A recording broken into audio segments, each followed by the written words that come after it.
काय चाल भाई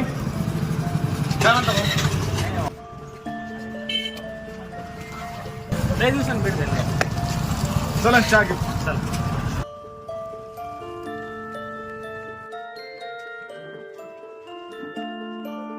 ओ भाई चहा द्या 2. टेबल पुसून घे ना अंदोच्या आधी.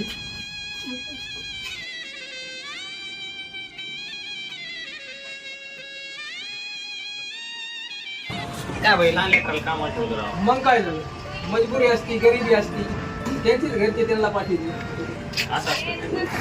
भाई कलम 24 अंतर्गत 14 वर्ष खालील मुलांना कामाला ठेवणे गुन्हा आहे. हो की राव. मग ते त्यांच्या घरच्याला सांगा लहान पोराला शाळेत पाठवतात, परत कामाला ठेवू नका. बर परत नाही म्हणा. व्हिडिओ मागचा उद्देश असा आहे की लहान मुलाला कामाला ठेवणं कलम 24 अंतर्गत गुन्हा आहे. हे सर्वात लहान मुलाला कामाला ठेवण्यापेक्षा त्यांना शाळेत पाठवावे.